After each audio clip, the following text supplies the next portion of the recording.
জীবন শিক্ষার এভরি মোমেন্টে সবাইকে স্বাগত। আজকে আমি আপনাদেরকে বেগুনের ঝালের রেসিপি করে দেখাবো। এর জন্য আমি নিয়ে নিয়েছি একটা গোটা বেগুনটাকে আমি 4 পিস করে ধুয়ে নিয়েছি। ওভেনে আমি কড়াইটাকে চাপিয়ে দিয়েছি, দিয়ে কড়াইটা গরম হওয়ার পরে পরিমাণ মতো সর্ষের তেল দিয়ে দিয়েছি। অন্যদিকে আমি বেগুনের পিসগুলোতে ভালো করে নুন আর হলুদ মাখিয়ে নেব। আমার চ্যানেলে নতুন বন্ধু হয়ে থাকলে চ্যানেলটা সাবস্ক্রাইব করে নেওয়ার অনুরোধ রইল। পাশে থাকা বেল আইকনটাকেও প্রেস করে দেবেন, তাহলে আমার চ্যানেলে যখন নতুন নতুন কোনো রেসিপি দেব আপনারা সবার আগে পেয়ে যাবেন। এদিকে আমার বেগুনের পিসগুলোতে নুন আর হলুদ মাখানো হয়ে গেছে, তেলটাও গরম হয়ে গেছে। এবারে বেগুনের পিসগুলোকে একে একে দিয়ে দেব। এই বেগুনের দুটো পিস আমি ভালো করে এপিট ওপিট করে ভেজে নেব। একটা পিঠ হয়ে গেছে, আমি আরেকটা পিঠে উল্টে দিলাম, দিয়ে যখন ভালো করে ভাজা হয়ে যাবে তখন বেগুনগুলোকে নামিয়ে নেব। বেগুন দুটো আমার ভালো করে ভাজা হয়ে গেছে। এবারে আমি এই দু পিসটাকে অন্য একটা পাত্রে নামিয়ে নেব।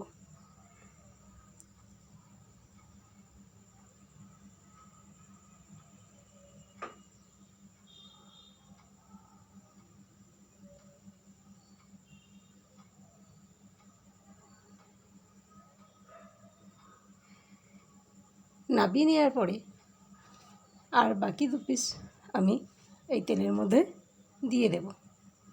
বাকি দু পিসও এই তেলের দিয়ে ভালো করে ভেজে নেব।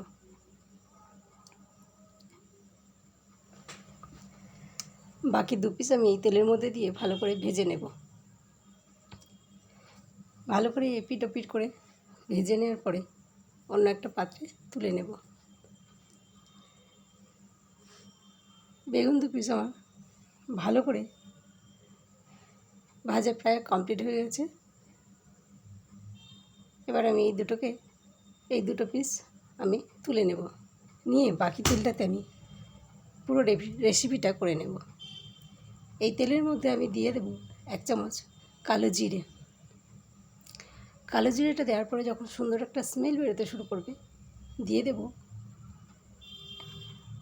বেটে নেওয়া একটা পেঁয়াজ।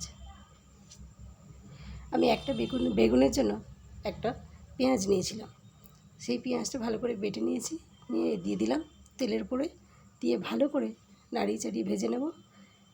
পেঁয়াজটা দিয়ে যখন কাঁচা গন্ধটা চলে যাবে তখন আমি এর মধ্যে দিয়ে দেব বেটে রাখা রসুন। পেঁয়াজটা ভালো করে ভাজা হয়ে গেছে, এর মধ্যে আমি দিয়ে দেব রসুন বাটাটা। এই রেসিপিটা করার জন্য আমি বড় সাইজে 4 কোয়া রসুন নিয়েছিলাম, এটা আমি বেটে দিয়ে দিলাম। দিয়ে ভালো করে পেঁয়াজের সঙ্গে নাড়িয়ে চাড়িয়ে নেব। এর কাঁচা গন্ধটা চলে গেলে দিয়ে দেব 1 চামচ হলুদ গুঁড়ো। তার আগে আমি দিয়ে দেব আন্দাজ মতো লবণটা দিয়ে ভালো করে মিশিয়ে নেওয়ার পরে এর মধ্যে দিয়ে দেব 1 চামচ হলুদ গুঁড়ো। হলুদ গুঁড়োটা আমি দিয়ে দিলাম, দিয়ে আবার ভালো করে নাড়িয়ে চাড়িয়ে নিয়ে হলুদ থেকে যখন গন্ধটা বেরিয়ে যাবে তখন আমি দিয়ে দেব 1 চামচ শুকনো লাল লঙ্কার গুঁড়ো।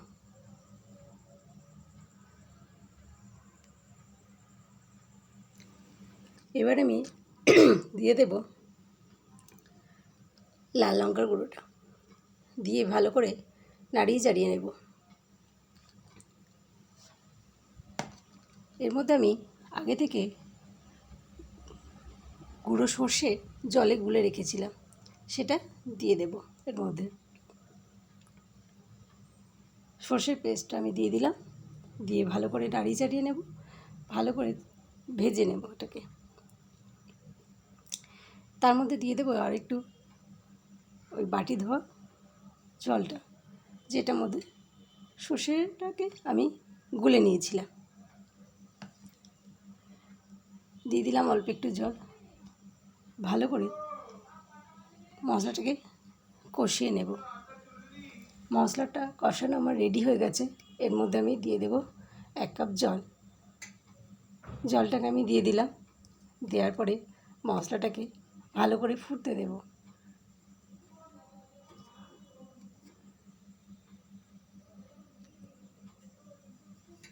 সমস্ত মশলাটা আমি জলটার সঙ্গে ভালো করে মিশিয়ে দিলাম। দিয়ে এবারে এটাকে কিছুক্ষণ আমি ফুটতে, এবার আমি এতে অ্যাড করব 1/2 চামচ চিনি। চিনিটা দিলে কী হবে, সর্ষের যে একটা তিতকুটি ভাব থেকে সেটা কেটে যাবে, আর এর টেস্টটাও হবে অপূর্ব। আমার এই রেসিপিটা যদি আপনাদের পছন্দ হয়ে থাকে তাহলে বাড়িতে একবার হলেও বানিয়ে খেয়ে দেখবেন, অবশ্যই ভালো লাগবে।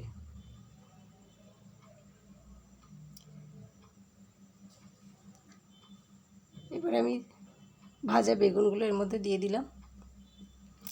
দেওয়ার পরে এটাকে আমি ভালো করে মশলার সঙ্গে মিশিয়ে দিয়ে কিছুক্ষণের জন্য ঢেকে দেবো। এটা খুবই তাড়াতাড়ি হয়ে যাবে, কারণ বেগুনগুলো খুব ভালো করে ভাজা, সিদ্ধও হয়ে গেছে, আর বেশিক্ষণ সময়ও লাগবে না। সবাইকে ধন্যবাদ আমার এই রেসিপিটা কমপ্লিট দেখার জন্য। সবাই ভালো থাকবেন, সুস্থ থাকবেন। আজ এই পর্যন্ত।